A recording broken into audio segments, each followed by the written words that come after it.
నమస్తే, welcome to టీ10. ఉరుము ఉరిమి మంగళం మీద పడ్డట్టు రోజు రోజుకి పతనమవుతున్న రూపాయి అన్నదాతకు కొత్త కష్టాలను తెచ్చిపెడుతోంది. డాలర్ తో రూపాయి మారక విలువ ఇటీవలి కాలంలో రికార్డు స్థాయిలో పతనమైన సంగతి తెలిసిందే.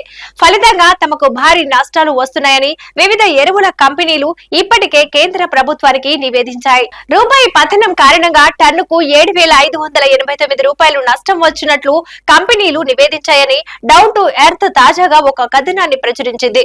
ఈ పరిణామం ఇలాగే కొనసాగితే ఆ నష్టాన్ని వినియోగదారులు అంటే ఆ రైతులపై కంపెనీలు మోపి తీరుతాయని అభిప్రాయం వ్యక్తమవుతోంది. అంటే ఎరువుల ధరలు మరింతగా పెరుగుతాయని అర్థం. అదే జరిగితే ఇప్పటికే అంతంత మాత్రంగా ఉన్న వ్యవసాయ రంగం మరిన్ని క్లిష్ట పరిస్థితులు ఎదుర్కోక తప్పని స్థితి ఏర్పడుతోంది. సంక్షోభం మరింత తీవ్రతరం అవుతోంది. జనవరి 1వ తేదీన జరిగిన కేంద్ర మంత్రి మండలి సమావేశం డీఏపీపై మెట్రిక్ టన్నుకు 3,500 రూపాయల ప్రత్యేక సబ్సిడీని పొడిగిస్తున్నట్లు ప్రకటించిన సంగతి తెలిసిందే. యూరియా తర్వాత దేశ వ్యాప్తంగా డీఏపీని అత్యధికంగా వినియోగిస్తున్నట్లు గణాంకాలు చెబుతున్నాయి. వాస్తవానికి 2024 డిసెంబర్ 31 నాటికి డీఏపీపై సబ్సిడీ గడువు ముగిసింది. రైతులకు సరసమైన ధరలకు డీఏపీని అందుబాటులో ఉంచడానికి ఈ సబ్సిడీని పొడిగిస్తున్నట్లు కేంద్ర ప్రభుత్వం జనవరి 1వ తేదీన ప్రకటించింది.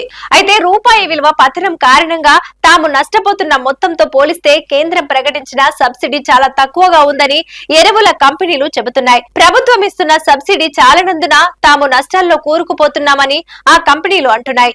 ఈ మేరకు తమ నష్టాల వివరాలతో ఒక నివేదికను కేంద్ర ప్రభుత్వానికి అందించాయి. డిసెంబర్ 19, 2024 ఒక డాలర్ కు 85 రూపాయలుగా రూపాయి విలువ పతనమైన సంగతి తెలిసిందే. ఆ తర్వాత కూడా ఈ పతనం కొనసాగింది. డిసెంబర్ 27న 85.80 జీవిత కాల కనిష్టానికి రూపాయి చేరింది. జనవరి 3వ తేదీ నాటికి 85 రూపాయల 75 పైసల వద్ద ఉండగా ఆదివారం నాటికి మళ్లీ 85 రూపాయల 79 పైసలకు చేరింది. మరోవైపు దేశం గత ఏడాది 70.42 లక్షల మెట్రిక్ టన్నుల యూరియాను 106.53 లక్షల మెట్రిక్ టన్నుల భాస్వరం, పొటాషియం ఎరువులను దిగుమతి చేసుకుంది.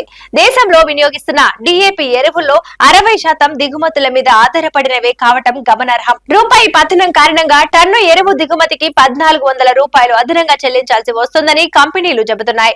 రూపాయి విలువ స్థిరత్వం చోటు చేసుకునే పరిస్థితి కనపడకపోవటంతో ఇంత భారీ మొత్తంలో ఖర్చు చేసి దిగుమతులు చేసుకోవటానికి ఆ కంపెనీలు తటపటాయిస్తున్నాయి. ప్రస్తుతం ఉన్న రూపాయి రేటు ప్రకారం టన్నుకు 54,213 రూపాయల ధర పడుతోందని, సుంకాలు, డీలర్ మార్జిన్లు అన్ని కలుపుకుంటే ఆ మొత్తం 60,000 రూపాయల వరకు చేరుతోందని వ్యాపార వర్గాలు చెబుతున్నాయి. ప్రస్తుతం సబ్సిడీతో కలుపుకొని టన్నుకు 52,411 రూపాయలు మాత్రమే లభిస్తున్నాయని ఆ వర్గాలు అంటున్నాయి.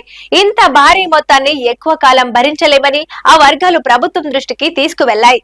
ప్రభుత్వం సబ్సిడీని మరింతగా పెంచాల్సి ఉందని, లేని పక్షంలో వినియోగదారులపై ఆ భారాన్ని మోపాల్సి వస్తుందని, అదే కుదరకపోతే ఎరువుల దిగుమతిని నిలిపివేయక తప్పని స్థితి ఏర్పడుతుందని ఆ వర్గాలు చెబుతున్నాయి. కేంద్ర ప్రభుత్వం ఎలా స్పందిస్తుందో చూడాలి. మరి ఇది వంటి న్యూస్ చూస్తూనే ఉండండి టీ10.